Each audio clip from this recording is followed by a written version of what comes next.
Welcome back, everyone. Today's project, we are working on a set of pallet forks. This is going to be part one in a series where we build a set of pallet forks for the Mustang Owatonna 310 skid steer. This is going to be a single pin style, and today we're going to give you the overview, my general plan on how I'm going to build it, and we're going to weld up some frame on it.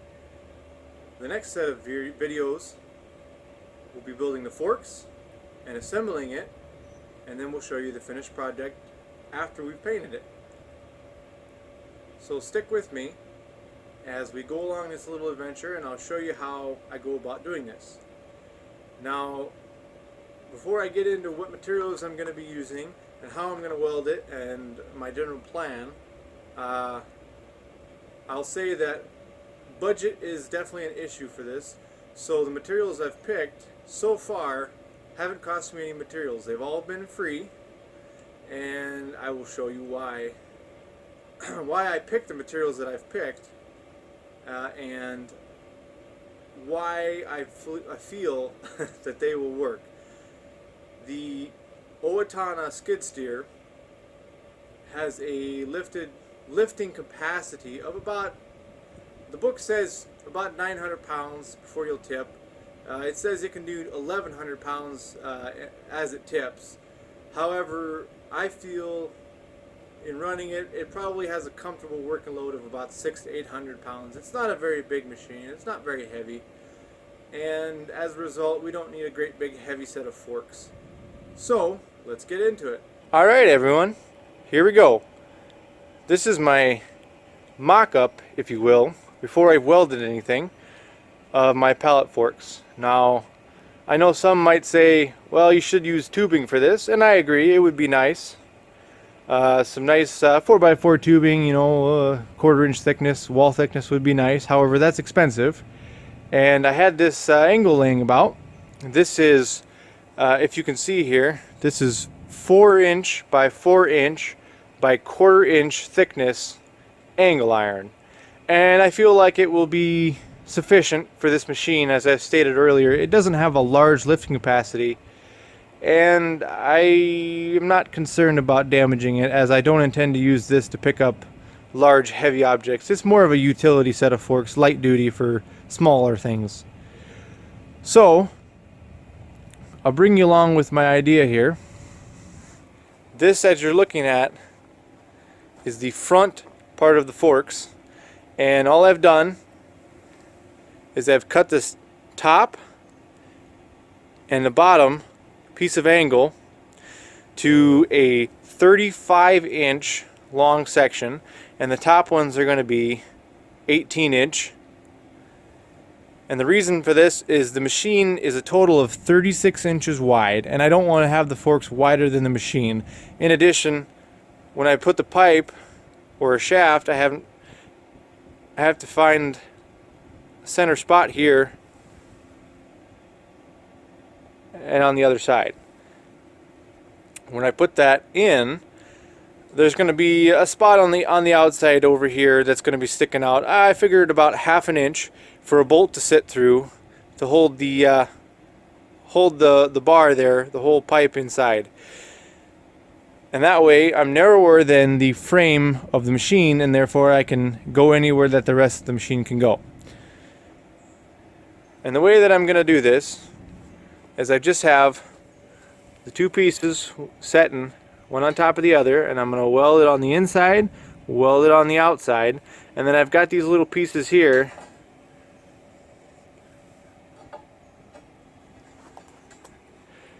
that I'm going to weld on as a gusset.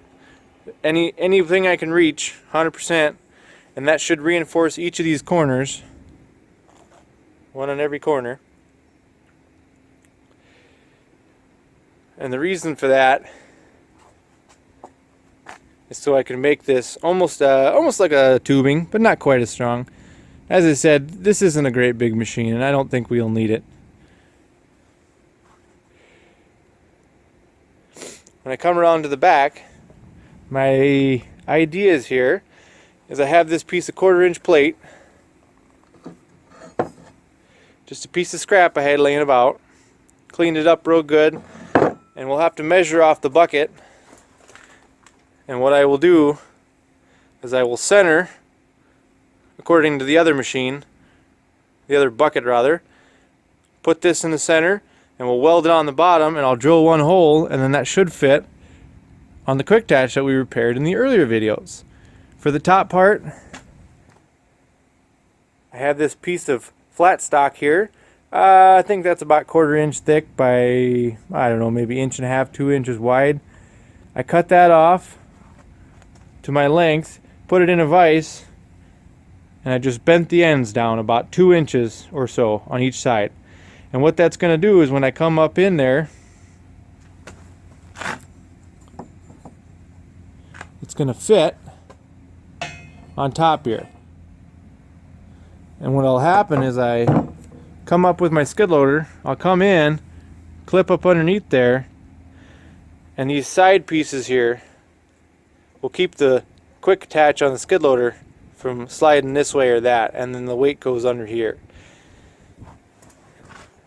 That should make a nice snug fit, and I think it'll turn out really nice. So the first thing to do is I'm going to lay it down on the bench. We're going to take that tape measure over there and we're going to square up the corners. Now that's probably the most important thing here, is to make sure we're squared up. So we'll set you up, I'll show you how I square it up, and then we'll do some welding. Before we start welding, I want to show you really quick how I square this up. And it's pretty simple. Just lay it down on a nice flat surface like so.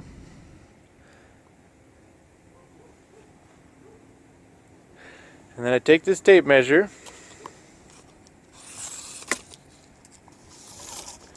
and all you do to check your square, and this metal may not be perfectly straight either, so it doesn't have to be perfect. It's not rocket science for a homemade job like so. But you put it on one corner and you come over here, look at the other corner, and if you can see, it's about 39.5 inches on this way. So all you do is you go put your tape on the other corner,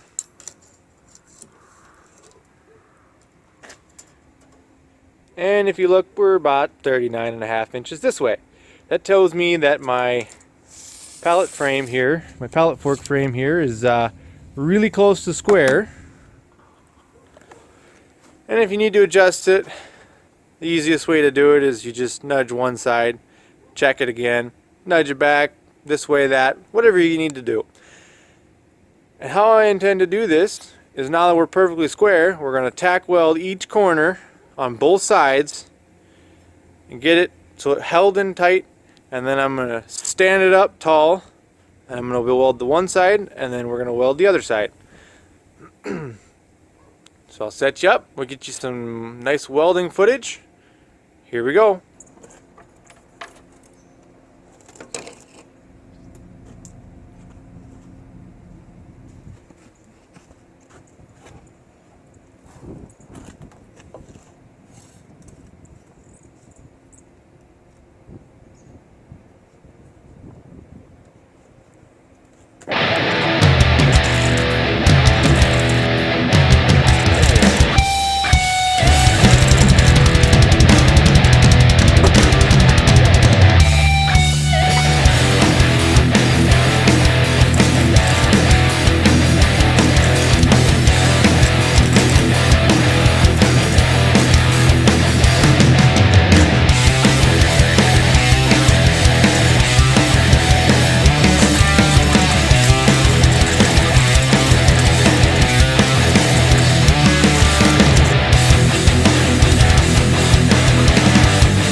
Alright guys, we got the main frame done today. Not the prettiest nor the cleanest, but I haven't welded in a while and I don't do it for a living. It'll work for my purposes. On the inside here, I did 3 passes on each weld. That's just my preference. I tend to do a small bead when I weld, so I like to overdo it just in case.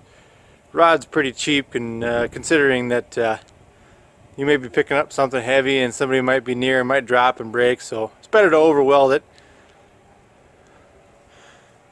But anyways, that's the main frame. And I'm using 70/18 rod when I do this. That'll be the end of part 1. Part 2, we're going to be putting the little gussets on and welding the underside piece, and then the part where the quick attach attaches to.